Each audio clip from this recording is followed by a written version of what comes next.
and welcome back to Writing with Witches. I am Leona Urbanski, an author and a witch, and my co host is. I am Nicole Autumn. I am also an author and a witch, and I have 3 books published currently, and I am working on my last one. Not tongue tied right there for a second. The last one in my series will be coming out hopefully by the end of this year.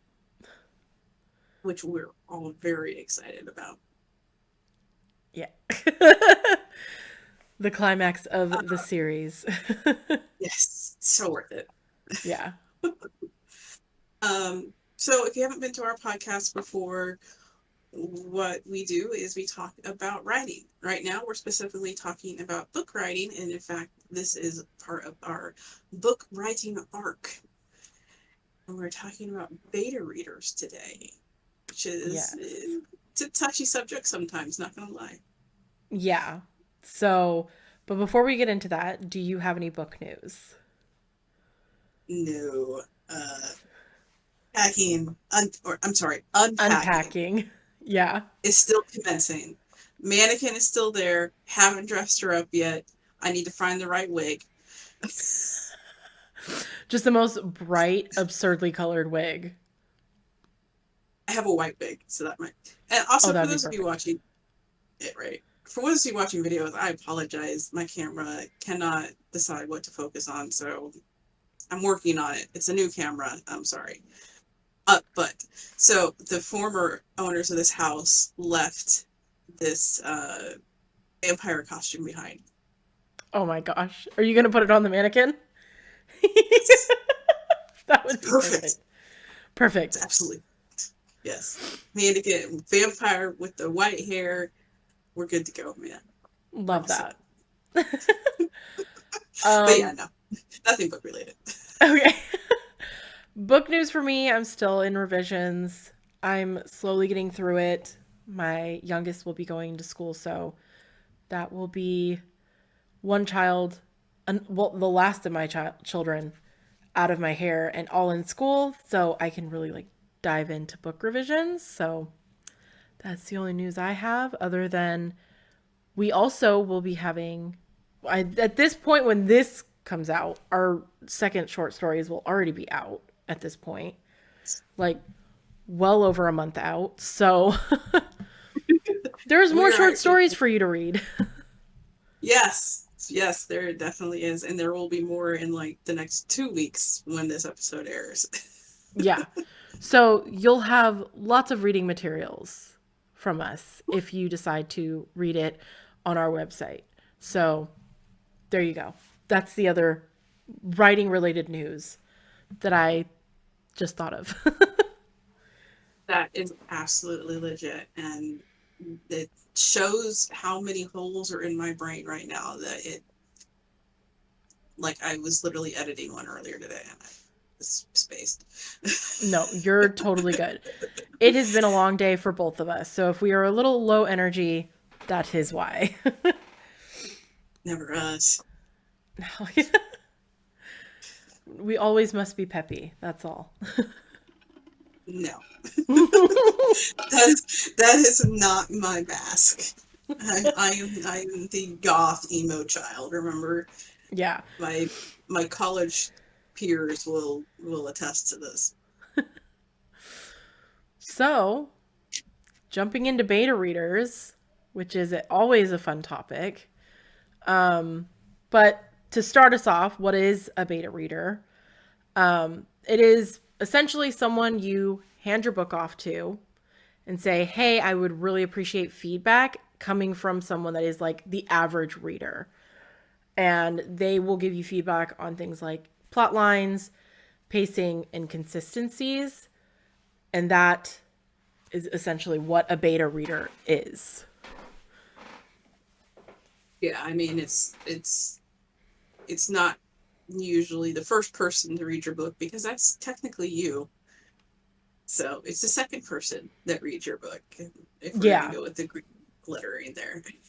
Yes. Technically. I wouldn't even consider, the author the first reader because they also wrote it. But yeah, that That's does make sense.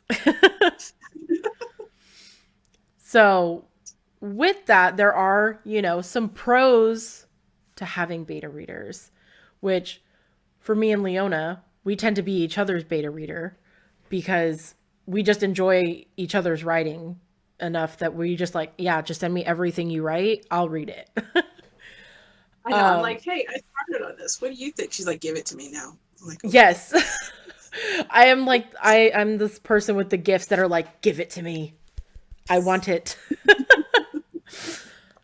But some of those benefits, which we've both have come to find out, is finding plot holes, right? There's times you get so into writing that you're just going, and a stray plot line gets lost somewhere, and you're like, wait, what happened here? You said this was happening. Where did it go? So finding plot holes is a big one.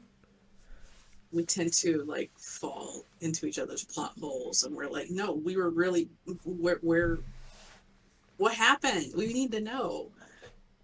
Yeah, we'll definitely find them for sure. Um, and the second one would be pacing, right?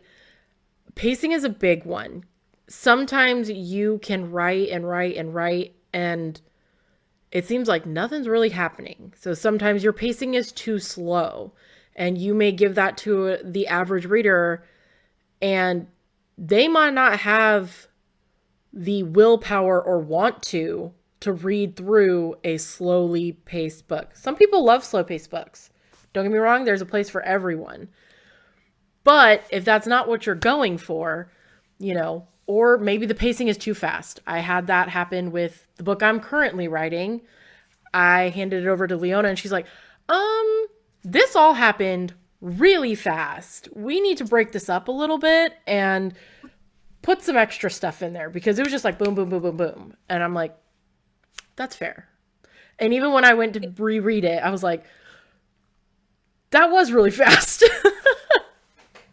And to be fair, it's not even, there is one pace for every one standard pace that you have to adhere to. It's what is the right pace for your book. Like, I'm writing an epic fantasy. I tend to have fast paced scenes because there's a lot of battles. I also have written romances, and those two are slower paced because it's more about the development of the relationship and learning about the people that you're reading about.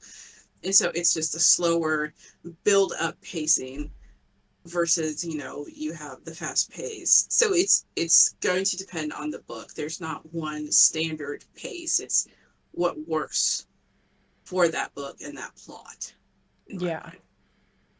that's fair. Because even like you would see that across different genres and different, because like you said, romance will tend to go a little slower because you are focused more on the relationships, building that, the ins and outs of your characters, where fantasy or, any type of novel that has a lot of action in it is going to be very fast paced. So making sure that what your goal is and the pacing aligns is where the beta reader is going to be like, hey, either this works great or it's not working. There needs to be some give and take on what you're putting in. But with that also is beta readers will also help you with story choices. Sometimes, you could be writing something and a scene comes out of left field and you're like, wait, what? This doesn't make sense. Again, this happened in my last book that I'm currently writing, where I tried to fit in a character that popped up in the first book into the second one. And a small part of me is still like, I just want to make them in there just a little bit. But sometimes putting in these scenes can throw something off left field. And you're like, what's going on?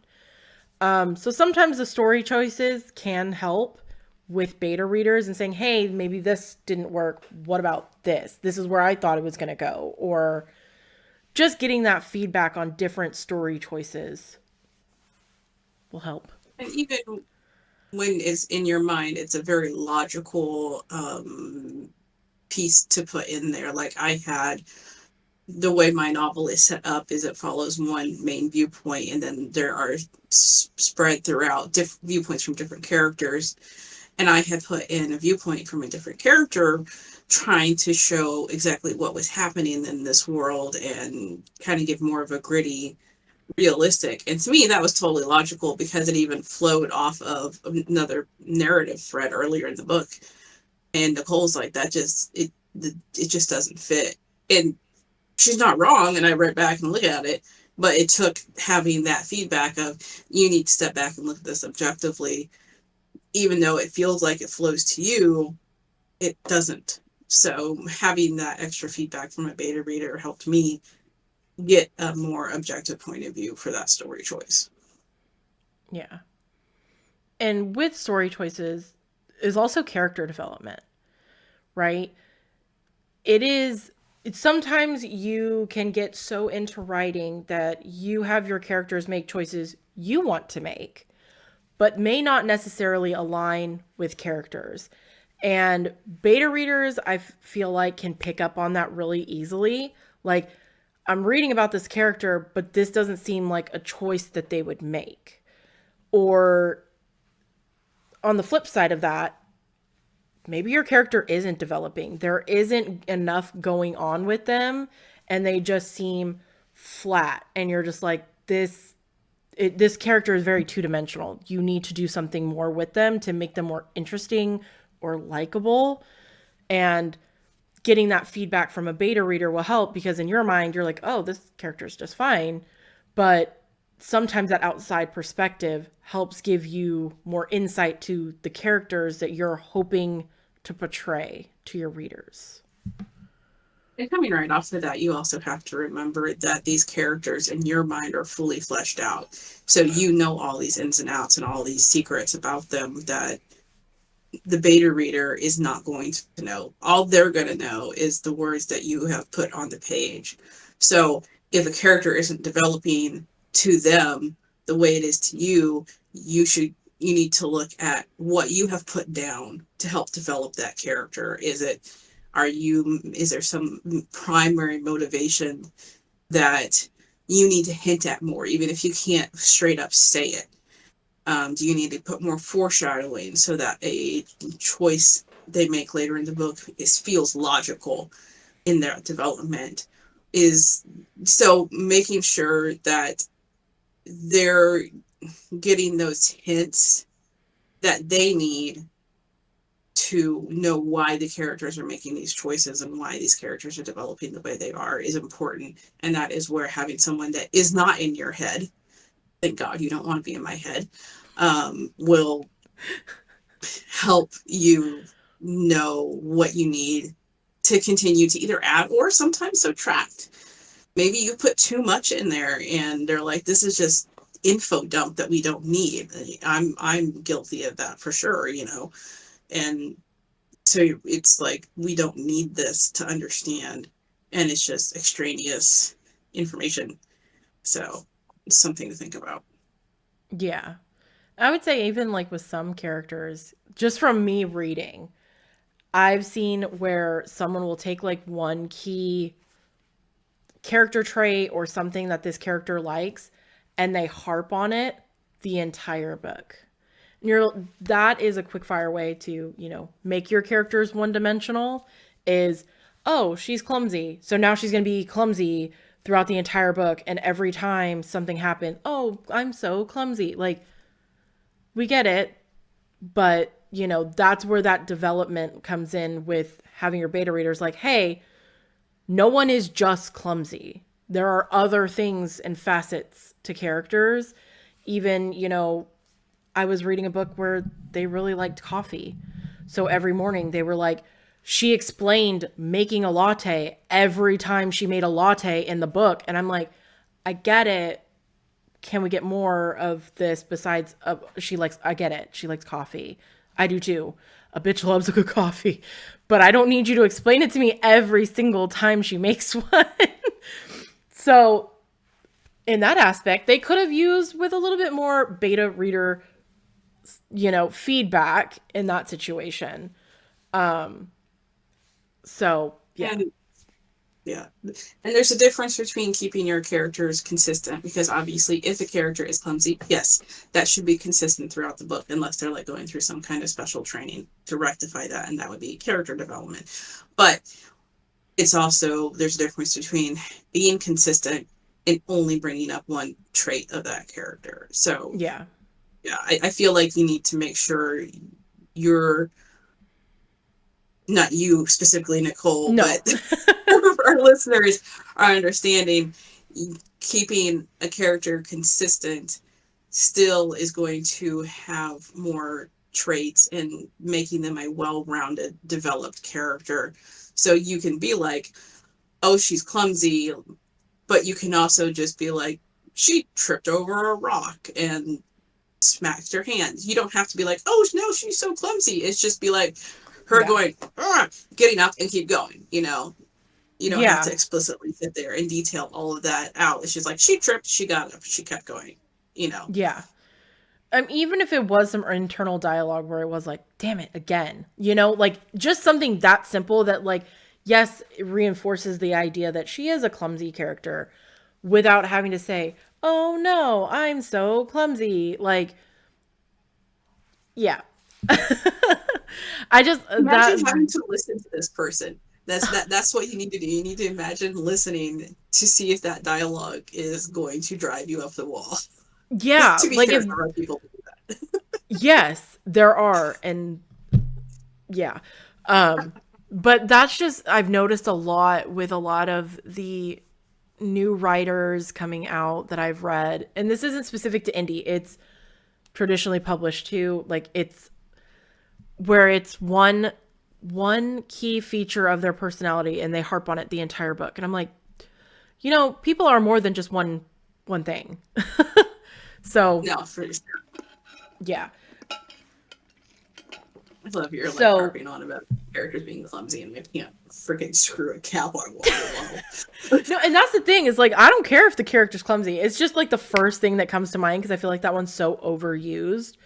It's like every fantasy novel. She's so clumsy. She's so blasé. She doesn't know what she's doing. And it's like, okay.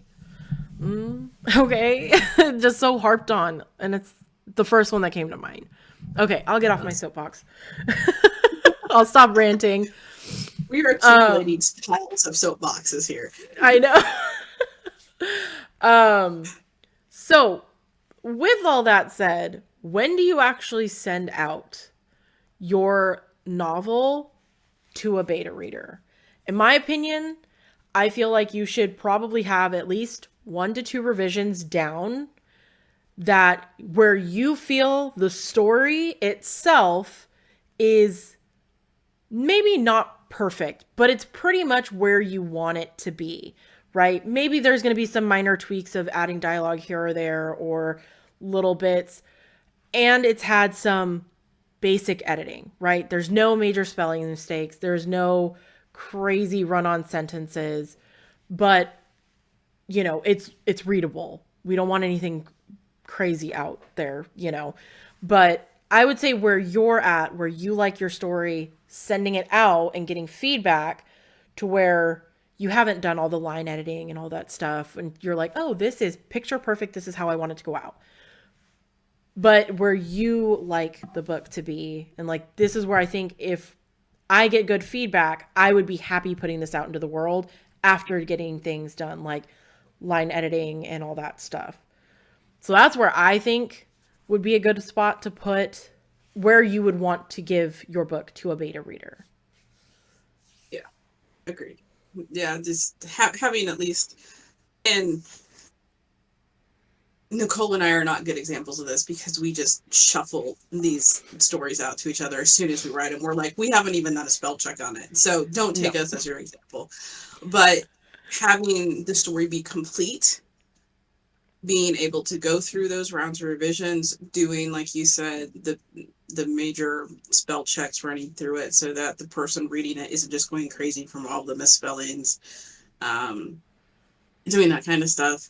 But to me, it's also, you have read through it front to back at least 2 or 3 times, just so that you are catching any of the very obvious, because you don't want to just hand this to somebody, especially if you end up paying them, just for them to come back and you're like, well, I already caught that. You're trying to get these objective viewpoints for things that you aren't able to catch on your own. That's the point. So Yeah. Yeah. Sounds about right. We agree on the same point.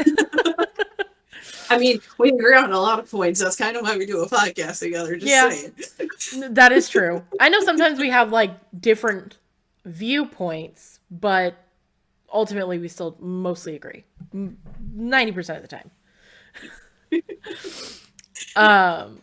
So yeah, that's where we think you should send to your beta readers. But oh my lord, it's like I said, it's been a long day. I'm so sorry. I'm just like sitting here zoning out. Yeah, you're just like um but that brings us to our witchy tip. That's what I meant to say. Which last week we talked about where to get started or how to get started and deconstruction and all that. And we talked about after that research. So I figured this would be a good time to show some of our favorite resources. And I have a nice stack of books here that just wobbled my whole camera of books that I have found to be incredibly useful through my 10 years of witchcraft. And I'm pretty sure Leona has some. Not all, because I know a lot of them are still in boxes. Most of them are still there. I found a few. Okay. And there's one that I could not find. I tore through like 6 or 7 boxes trying to find this one book, and I can't find it. It should be easy to find because it's one of the big ones. So it had to be in like one of the big. Yeah, I can't find it. That sounds okay, typical. Yeah, that sounds typical. So like I said, I have quite a stack. First one is if you're into, because I know when I first started looking into witchcraft, the first thing I looked into was Wicca. I then read everything I could get in my hands on about it, and I decided not for me. But if you are, I would say Buckland's Complete Book of Witchcraft. This follows Wicca very heavily. This is more like traditional Wicca. So if that is something that you are interested in and you do still like some of that structure that comes with organized religion, I would suggest this book. There's a lot of rules in here and procedures that they would follow in terms of rituals and worship and all that stuff.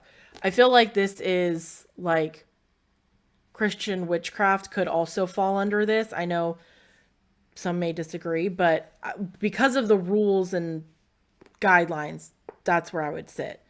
Herbs, on the other hand, because I do love me some herbs. I will use herbs left, right, and center in every spell if I can. I love the Cunningham's Encyclopedia of Magical Herbs. It is a whole host of knowledge and definitely worth picking up. A lot of the time you can find these secondhand. I'm pretty sure most of these either I bought from a secondhand like thrift books, or I went to a local like small bookshop that typically carries books for like half price. So yes, if you're into practical magic, more earthy like kitchen witch, cottage witch, gardening, I would definitely suggest Ellen Dugan. I have 4 of her books because I absolutely love them. And this is non-deity specific. This is not Wiccan. There's no threefold law, but it focuses on like, this one is practical magic for just your everyday stuff. Cottage witchery, which is one, natural, and garden. So I do tend to fall a little bit on the green witch, kitchen witch side. So these all kind of sat well with me, and I have yet to find anything in her books that I did not like. But it's also been a while since I've read these, so I'll say that with a grain of salt, because it's been like probably well over 5-6 years since I've read all these. And in terms of animals, because I know a lot of people look into animals and what their meanings, because we often get signs from deities or spirit from animals. So Animal Speaks is another good one that I have used time and time again. And this one was highly recommended when I started 10 years ago, and I still occasionally hear about it because you don't often see books on animals, I feel like, recently. It's more like beginner witchcraft type stuff. And then if you're really wanting to jump into a lot of thick, info dumpy, lots of information books, Judica, I know, because these things are heavy. Judica Isles, I believe. She has a whole bunch of these encyclopedias. So I have the spirits and then the spells one. I've gone through the spirits one. Can't say I've read it front to back, but I have definitely read at least a good half of this, and then just started using it for referencing for spirits I wanted to look up. And I just recently bought this one, so have not read it quite yet, but 5,000 spells is a lot of spells. So I feel like this is, a good end all be all to, okay, well, maybe not. I shouldn't say that. But definitely, residential spells for landlord retaliation, that might come in handy nowadays. So yeah, there's all kinds of stuff in this. I'm trying to think if there's anything else. I know that I have like the astrology, like books and stuff like that, but I wanted to keep these main ones because I feel like these are beginner friendly and have a good amount of information in them without being too info dumpy. Yeah. So that was my spiel on some of my favorite things that I've used. My main ones being like Ellen Dugan. She actually does work with dragons. Oh, does she? I'll have to look her up. I wonder if she wrote. I'll look over what I'm thinking of in a minute. I think it's in this one. It was like a house protection spell. She uses dragons, I didn't, but it just talks about, like practical witchcraft, and it was like a house blessing. So like when you first move into your houses, you can bless them and ask for protection from spirits that you work with. You may have to just send me a picture of that since I just moved into a new house. Let me see if I don't know if I can find it right this second, but I definitely will. And all of them have like meanings of like little things like crystals and candle colors, and I feel like most of them go over that. Workspace witchery, magic for home offices. This is why I love this, because it's so practical for just every day. Yeah. Oh, look at that. And there's a J.R.R. Tolkien, The Hobbit quote right there. Look at that. That's funny. She's a good one if she's using Tolkien in her witchcraft books and talking about home witchcraft. So there's that. That's fair. Okay. Was there any more you were going to go over? I believe that was all I had for mine. Okay. I was just checking. I have a whole bunch, but... You do. We could spend 2 hours on this. Yes, so I will keep it short with those of what I have, and I feel like those are good jumping off points. Yeah. So, I have to unlock my child's phone. So if you would like to talk about your couple books. I'm going to go over just what I was able to find first, and then I will go over the ones that I wasn't able to find. Okay. So I know this is an episode on witchcraft. However, I am also a practicing druid. So, and in my mind, there is a lot of overlap. So if you're interested in that, of the ones that I was able to find, I use John Michael Greer's The Druidry Handbook and Joanna Vanderhoven, The Book of Hedge Druidry, Riding the Hedge and all of that. They are both good, solid introductions to Druidry. And like I said, if you're a nature witch at all, there's a lot of overlap in these. So just being able to check it out at the library or something to do a good skim might be helpful for you. The other ones that I have are funny you mentioned animals. I have an animal spirit guide that I use as a reference by Stephen D. Farmer.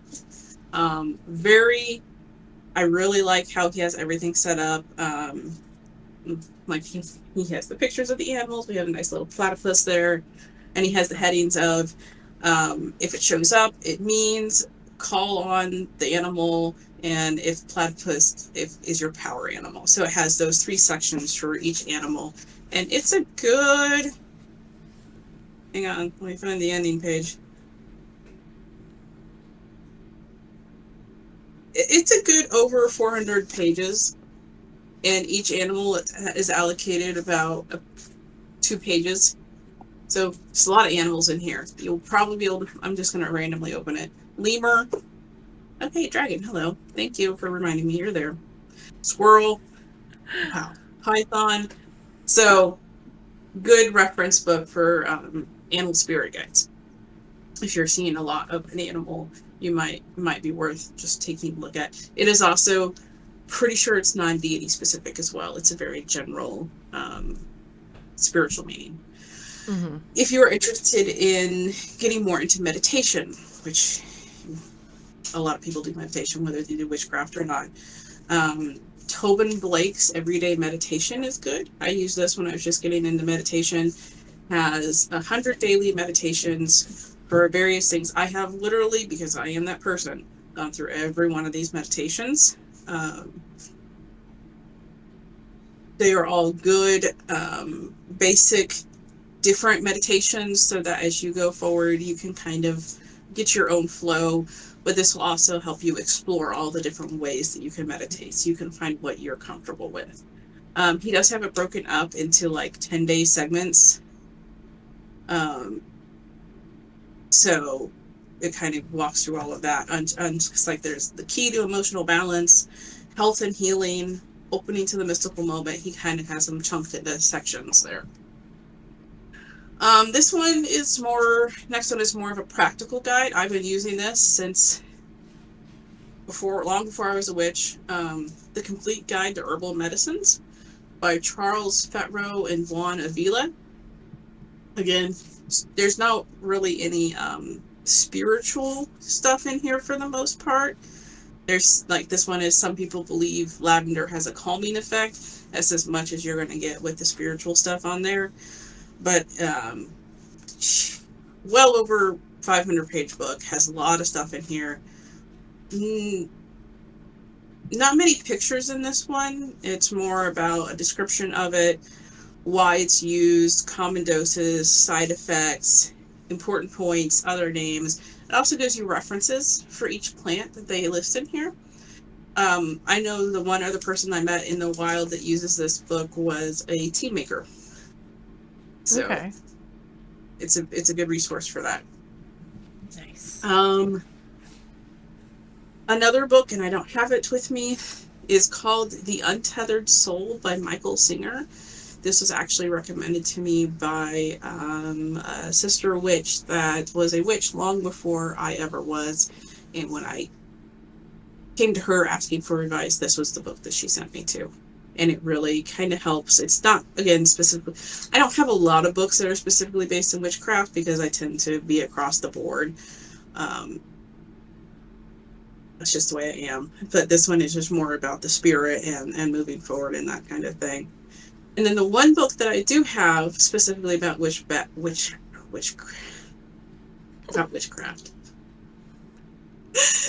is the Witch's Handbook. And I will list it. I don't remember who the author is because I'm just so used to referencing it. Um, and it's a good reference just for various things. Um, I'm sorry, I don't remember who the author is. I couldn't find it. You're fine. Um,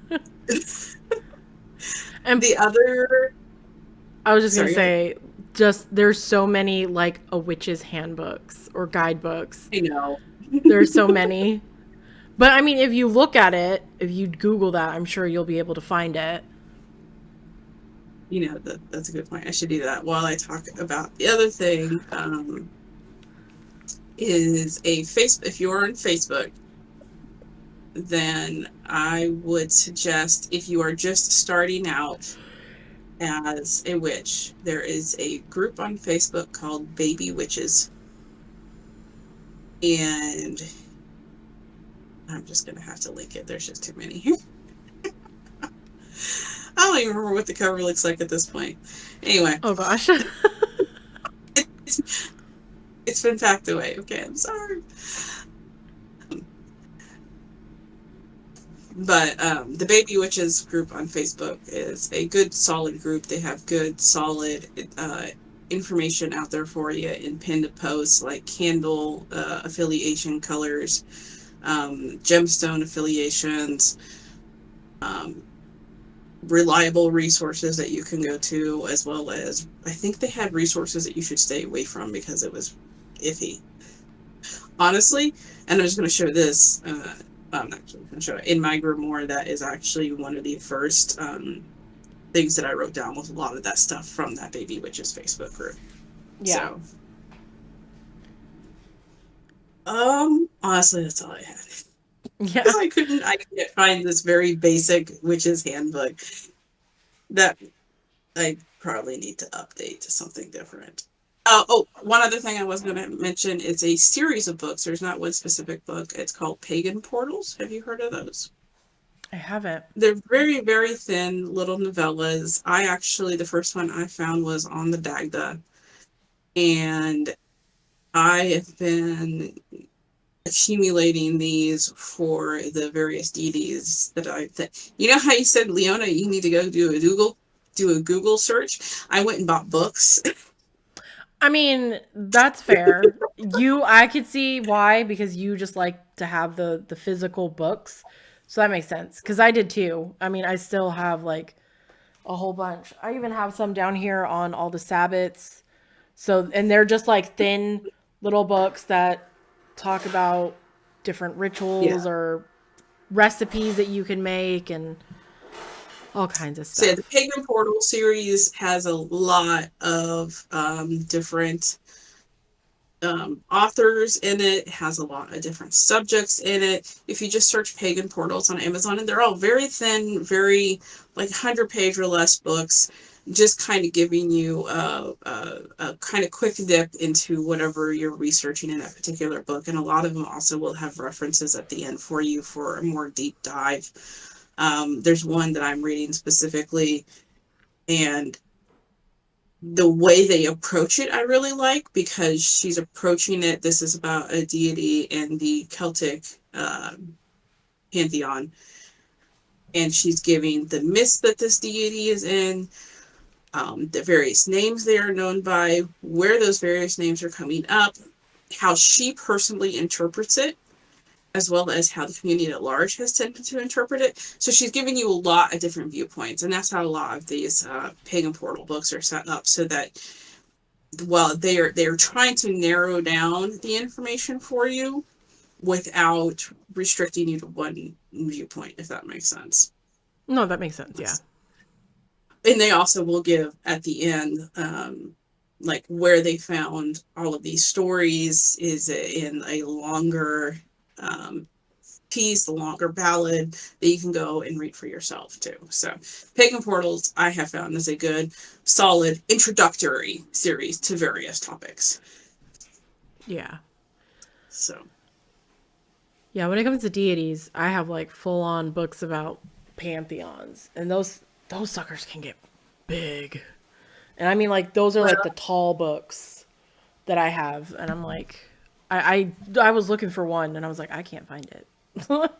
So that must It's be a somewhere. little harder for I've only recently started working with Greek deities, and there's a lot more written knowledge about those than the Celtic deities that I traditionally worked with in the past.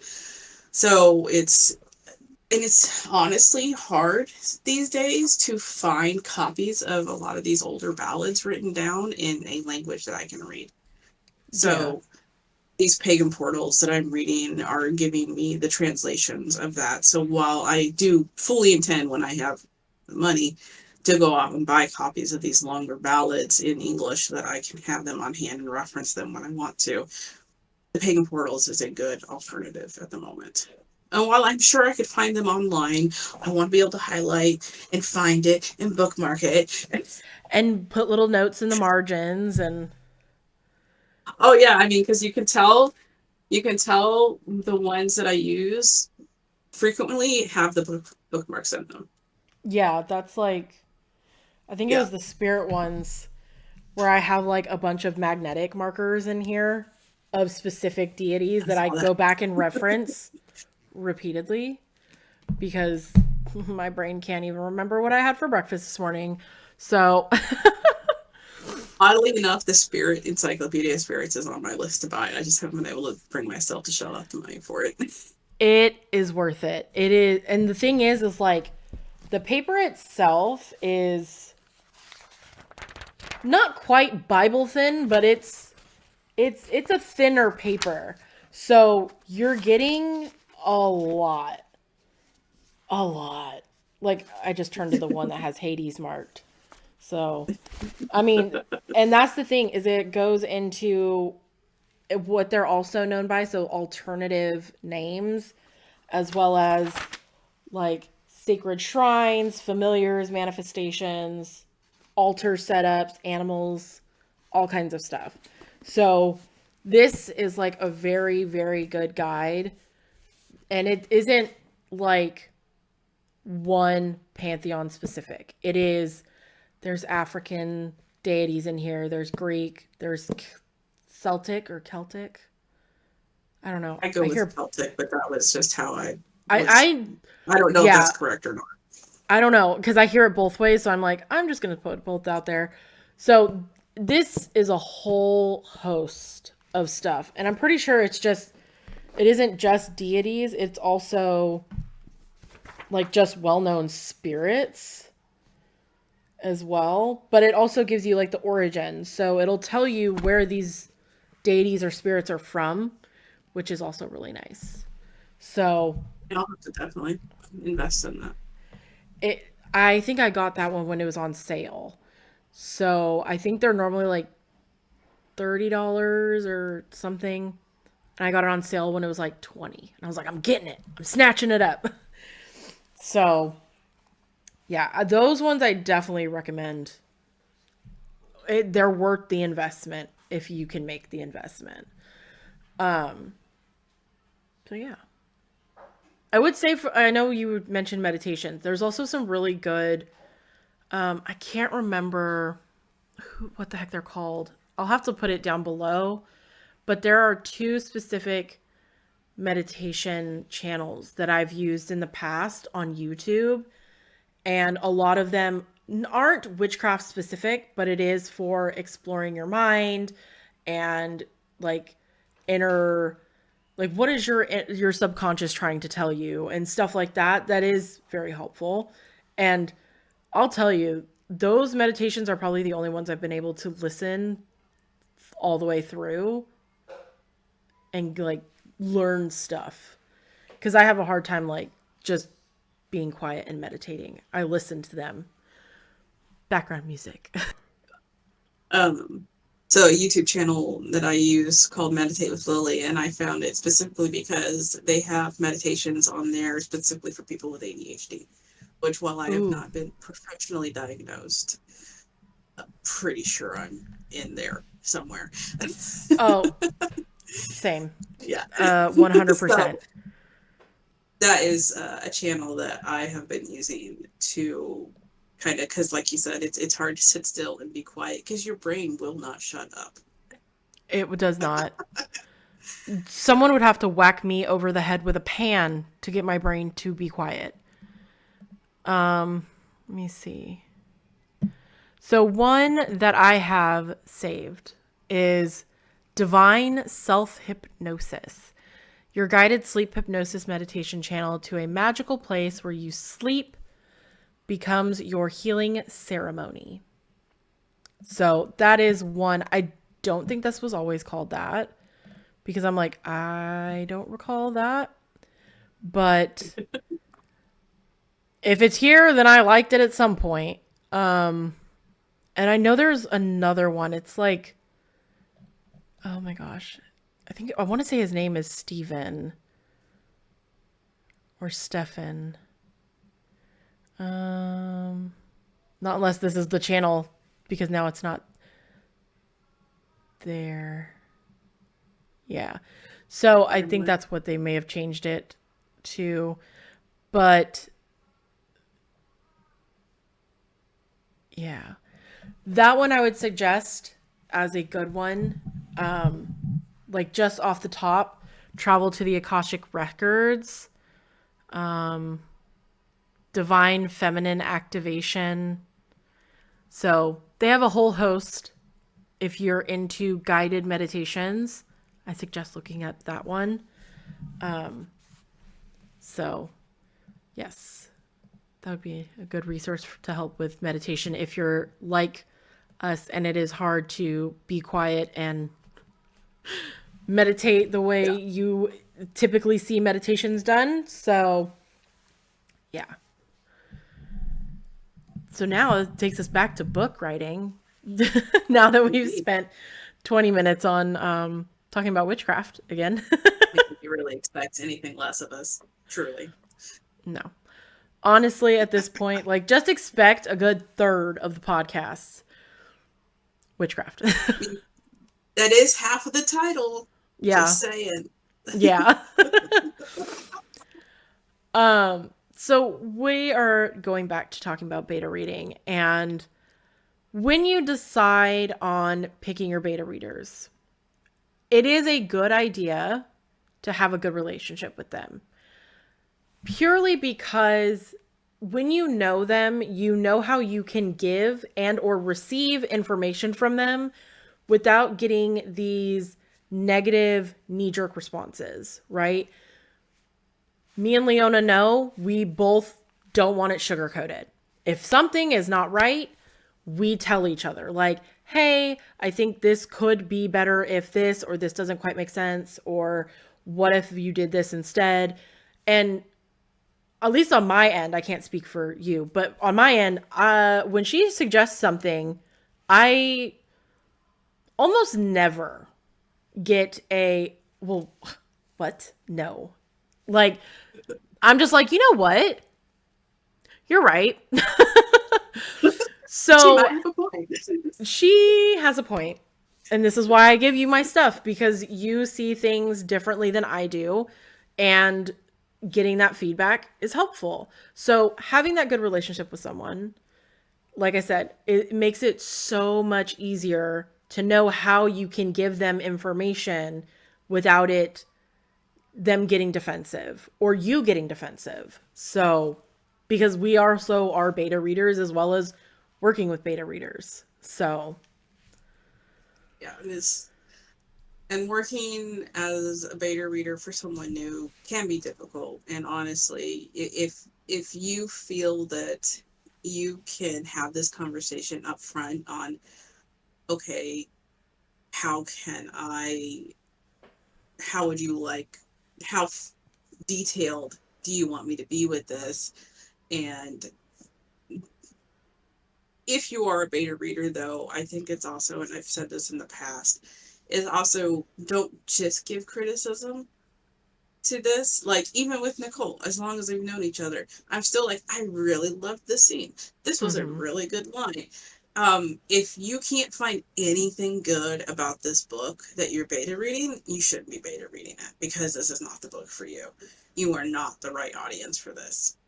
Which is, I've had 2 people tell me this and I wasn't right, but whatever. So find something good about, because I mean, yes, they're here to get your they're here to get your view, and it's not just the negative view they want. They want, everyone needs validation. So it's not going to hurt to tell them, hey, this is also, no, don't be the old school teacher with just the red pen, you know. Throw in some positive pieces about it, and because that is how they know what is working versus what isn't working. And as someone that also uses beta readers, I enjoy that too, because I'm like, oh, that was maybe a new way of sentence structure that I was trying to see if it worked for that kind of mood of the scene. It's good to know that it did work, and maybe I should look at this in the future. So keeping that in mind, of, you know, if you're working with a beta reader, specifically saying, hey, if you see something that you think works really well, would you please let me know so that I can apply that in the future for future writings. So otherwise, someone may just automatically be like, oh, they only want what I don't like about it. And that's not true. And we all know that. Yeah. I would agree with that, especially if you are working with someone you don't know. Um, I would also say when you are giving criticism, also point out the things you like, but also err on the side of being more gentle with how you give your feedback. Especially if you do not know this person well. Um, dang, allergies today are killing me. Sorry. Oh, the scratchy throat is awful. So I would say just err on the side of being gentle. Don't sugarcoat it, but there's a way to say things that is bringing their attention to it without sounding negative. But if, like Leona said, if you're not finding anything you like about this book, then it is not for you. And I have been there with beta reading too, where you're reading it and you're like, every decision this character makes or everything that is written, you're just like, I don't understand. This is not making sense to me in my head. I don't like the way this is going. I don't like the characters. And at that point, your best bet is to email the author and say, I appreciate you wanting me to read it, but I do not think this book is for me. And if you want to give points on why, that's up to you. But again, be gentle, because it is hard enough putting our work out there to be read and criticized, and to have someone in the early stages saying, oh, well, I just don't like this. This is awful. You know, you're just like, oh my God, you know, that could really hurt the ego a little bit. So just, if you are finding you don't like this book at all, maybe step away from it. Give that author the chance to find someone else, instead of ghosting them or sitting on it and saying at the end, like, oh yeah, I didn't read it. Because nothing sucks more than asking someone to read something for you and then they just don't. So, which, you know, that we'll talk about that in a little bit with paying versus non-paying. But yeah, give criticism gently if you don't know them very well. Yeah. Or just be like Leona, just give the criticism and then be like, whoops. And never have them Sorry. come to you again. It's not purposeful. Sorry, not sorry. No. Yeah, there was definitely one time I read a book and I was just like, you know what? This is not for me. I got 70% of the way through the book and I was just like, I can't read this anymore. It's like nails on a chalkboard at that point. I just couldn't force myself through it. And I'm like, I'm so sorry, but it is, I'm not your audience. So where to find beta readers, right? If you're part of a writing group, right, with other authors or writers, I feel like honestly, that's going to be your best bet.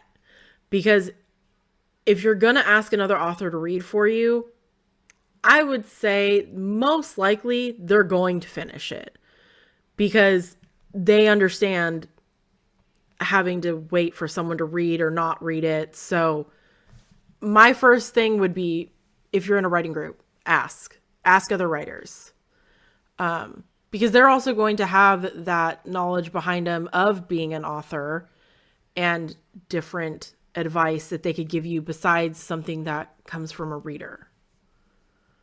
Mhm. And then there are places like Facebook groups. I know there are quite a few that are specific for beta and ARC readers. I feel like those often go hand in hand when it comes to groups on Facebook. It's always like beta, ARC, and sensitivity readers kind of tend to all be in like the same groups together. So there is that, as well as Discord, right? If they have Discord specific groups, that's a great place to look to find beta readers. My other suggestion with that would also be to, when you're looking for these groups, try and find groups within the genre that you're writing, because then you know you're going to be working with authors that write the same genre as you, read the same genre, so they're going to know the expectations, the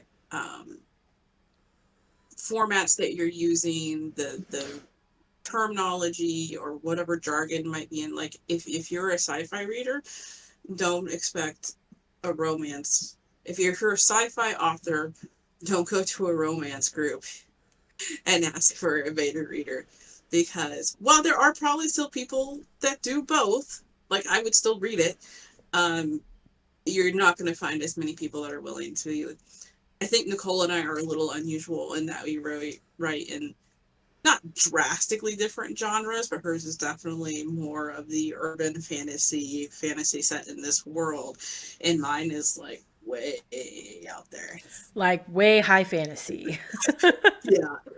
Um, so I have attempted to find other authors that write that epic fantasy as well, to get someone that's also more in that genre as well, because it's never, if you can find more than one beta reader that's willing to work with you, take advantage. I'm not saying go find 20 people right off the bat to read your book right off the bat, but more than one person. Again, the more viewpoints that you can get, the more objectively you're going to be able to look at your writing.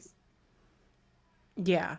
I would say in terms of beta readers, I wouldn't say more than 5, in my opinion, because sometimes there are too many opinions, right? And you can't please everybody. So I would say 5 or less, honestly. And within that, you can range, you'll be able to see the patterns of where people are finding hiccups, because there may be, every single beta reader catches one thing like, oh, this small plot hole is what's going on here. And if that is picked up by every single beta reader, then that is something you have to fix. Where it could be, someone's own preference, on how things are written.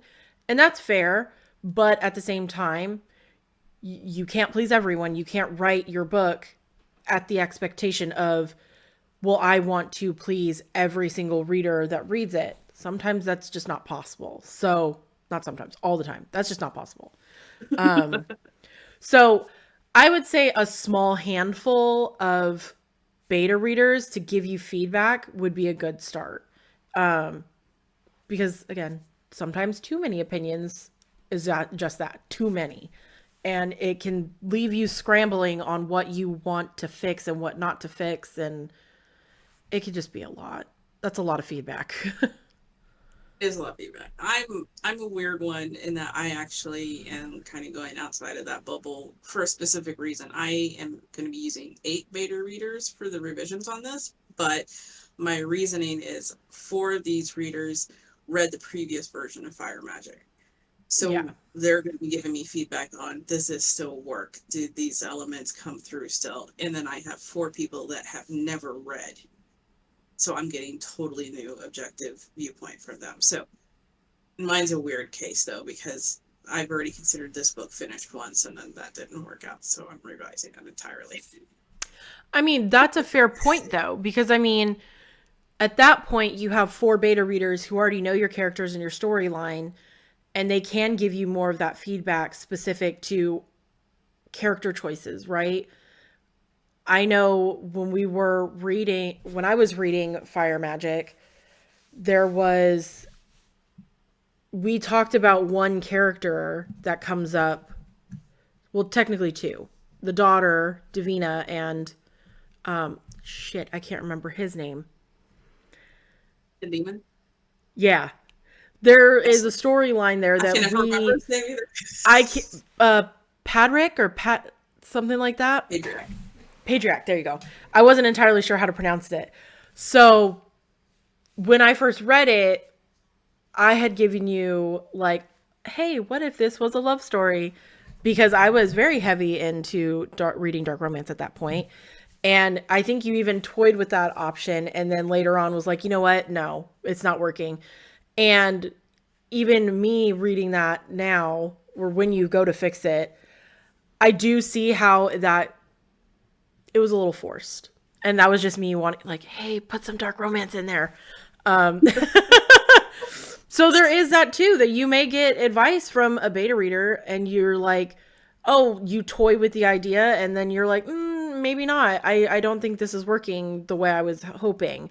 So that happens too, you know? Not every idea is a good idea. Like me, like dark romance, like, hey, do it, do it. So, yeah, I appeal to you and saying that is going to be a separate story. yeah. I'll just write my own little fan fiction, okay? That's totally fair. Do I get to read it? Yeah. I mean, I don't know when I would ever get to that because we've been writing like crazy, but that is Yes, definitely yes. something I would consider. um, but another place also to find beta readers is you can use social media that is not specific groups, right? I've seen people on TikTok or Instagram asking for beta readers. You can do that. I mean, I don't know how well that works. I don't know if I would trust that process, but there are people that do it. So there is that. And with that, you also have to decide, are you going to pay your beta readers or not? Um, there are people that do pay for beta reading. And with that, you know, they're doing a job. You're hiring them to read your stuff. So I would hope they would finish it if they are professional. But as we've seen, people like to scam authors out of money and do these little schemes to get money out of them. So if they're professional, you will be getting feedback. They will read it. And I feel like with that, they may not necessarily hold your hand in the feedback responses because at that point you're paying them to, I don't want to say rip your book to shreds, but you're paying them to give you feedback regardless if you want to hear it or not. You're paying them to be honest with you. Yeah, and they're going to be because you paid them. So, and if they didn't, well then what the hell? What did you pay for? So yeah, there is the pay for ones, as well as you can do the groups and swap with authors, which you would not pay them. It is simply just labor for labor, which is reading each other's or, you know, asking someone if they're willing to take the time out of their day and or days to read it and give you feedback. There is that too. But with that, it could take longer, right? If you're not paying them to get it done in a timely fashion, it could take a month or two for someone to read and give you feedback. I would hope not, but sometimes it does. I am notably bad at that, except when it comes to Leona for some reason, because I do like reading her stuff. Yeah, do also keep in mind if you're not going to pay someone cash money to read beta read for you, expect to do some kind of trade with them, be it beta reading a book for them or like promising a future beta read for them, that kind of thing. Just keep that in mind that there are very few authors out there that have the time to just go out and beta read for everybody. Yeah. They need some help in return. So just keep that in mind. Yeah. Which also, you always do run the risk of, if you aren't paying them, that they don't finish.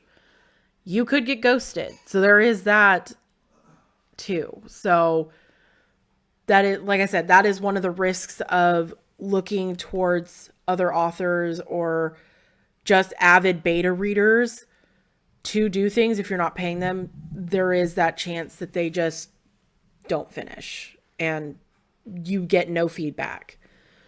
So it would entirely be up to you and your budget to decide what you're going to do when it comes to beta reading. Yeah, agreed. So that would bring us to our book reviews, which unfortunately I am close to having a second one. Of course, it's like the ones I'm listening to, and I'm like an hour or two off from finishing the books. So, yes, unfortunately, I do not have one today. Real quick before I go into mine, I did find the beginner's witchcraft handbook, and it's actually called The Ultimate Guide to Witchcraft, a modern day guide to making magic by Anjou Kiernan. So Okay. that is the one that I was trying to reference and could not remember it for my life. Book review though, no. No book review? I will fail you this week because it's been a rough week, and the book that I may have potentially finished is somewhere in this pile. And even though I was ripping through these boxes, I was looking for the ones for tonight's video, but I was also looking for my Pagan Portals book, which is the ones I was going to review. I packed them up in my nightstand stuff, and I cannot find them, and it's driving me up the wall. So, currently I am reading Eye of the World by Robert Jordan, but I am not near close enough to even try to do a review of that. So, Yeah, we are actually buddy reading that, and unfortunately, I am going slower than molasses on reading it. So sorry. I know it's the perfect time right now because I'm just collapsing into bed at this point because of everything else going on right now. Yeah, so hopefully I'll be able to catch up soon. I read like, I want to say like 5 pages last night, and I was just like holding the book up in bed and like it was about ready to hit my face. I was so tired. So hopefully after this podcast, I'll get to read some more and I was right. I did read through to chapter 4 about the Gleeman, and I was 100% correct on who he was, and versus the show, because the way that man came into the show, I was like, we're missing context on this man. How does he know so much? And now I know why, because they originally met him in the beginning. Yeah, I'm not going to do spoils, but yeah. So for some context on this, Nicole has seen the TV series on Prime. Yes. And she's just now reading the book. Whereas I have never read the books and I've never seen the series. So I'm coming this completely raw. And she's like, oh. And I'm like, I have no idea what you're talking about. So I hope they explain it in the book later. Sorry. I'm just like, yeah, I'm noticing all these differences. And you're like, I don't know what you're talking about. Oh, and then I have my brother who has been reading the books for years and has seen the TV show coming at me. And so I'm texting him sometimes. I was like, are you serious? And he's like, oh, yeah. And I'm like, yeah. So I have 2 points of view coming at me. Yeah, and I mean, the main reason I'll say that I wanted to read this is because I watched the show and the show got canceled. And I'm like, what? You just can't leave me hanging like that. especially on where they left it. If you've seen it, So you now know what I'm she talking about. committed. Now she's committed herself to reading a 14-book series. Damn right I did. And I have to know how it ends. And I know obviously there is going to be differences between the book and the show, but I feel like the overall general storyline at this point, I mean, granted I'm 4 chapters in, has been generally the same overall. Just minor differences. Which I think they did that to make the storyline of the show a little more confusing in certain aspects, as and not confusing as in like, oh, they're purposely screwing it up, but it's more so to keep the watcher guessing on who the dragon is, right? Which will come up. Yeah. Yeah. So, but I am committed. I'm like, I am reading this series. It may take me years, but I We am will going get to there. finish out figure out what happens. All the way to the Brandon Sanderson era. Yeah. So, and I think he wrote the last 3 books. 3 or 4. 3 or 4? I don't know. I don't have the book next to me because it's on the inside cover or something and it tells you which ones he wrote. So, Yeah, it's upstairs. I don't know. mine is too. It's It's two upstairs next to levels my above bed. me now. Yeah. So, yes, we have committed to reading that series. So, You'll see well, the podcast is still going when we get to the last book. that would be insane because I know this series is going to take a while, especially if the first book alone is over 700 pages. Yeah, they're So, thick boys. yeah, so I'm assuming they're going to be some thick, hefty boys to read. So, We'll see if I can continue to talk my brother into buying the book series for me because he bought the first one. you're like, so I finished the first one. It was great. Can I borrow your second one? And then he just sends you another one through Amazon. Well, okay, so I actually did talk to him about this, and apparently the only copy he has of the first book right now is like this really, that's not digital anyway, this really special edition with lots and lots of stuff about it that he doesn't even want to crack open. And I'm like, that is absolutely Absolutely fair. fair. Like, you could have just told me that and I would have gotten it from the library, but I'm not going to argue with having it sent to me in the mail either. Right? Yeah. No, but that's totally fair. Those special editions, you're like, I get it. I wouldn't crack it open either. Yeah. So yeah, that's what we're reading currently. Yeah. Hopefully, I'm really hoping to get some more read of it this weekend. And then once my toddler goes to preschool, I can read without being interrupted every 5 minutes for snacks and stuff. See, what she doesn't say is that I interrupt her every 5 minutes by Discord. No, I wouldn't say you're that bad, but we do talk often, very often. Yes, very often. So yeah, Alrighty. that brings us to the end of the podcast. Unfortunately, no book reviews this week. But that means you can find us at writingwithwitches.com as well as Instagram, Facebook, YouTube, Blue Sky, and Discord is Writing with Witches. And you can email us at writingwithwitches@gmail.com. You can find me at all the aforementioned places as author Nicole Autumn, as well as my email, my website. All of that will be linked below in a link tree, so you can just click your buttons and find me instead of copy and pasting. Linktree. No. You Yeah. can find me as she. I love her for it. You can find me as Leona Romansky. Primarily, you're going to find me on Instagram and Facebook, but I do have a Substack that I would love for you to subscribe to because hopefully by the time this podcast airs, the third newsletter Helga will have gone out. And that is the letter that I am planning to reveal the final cover art on. So Ooh. join that. join us Yes. so that you can get this because it is absolutely beautiful and I love her for it and I cannot wait to give her the idea for the second book.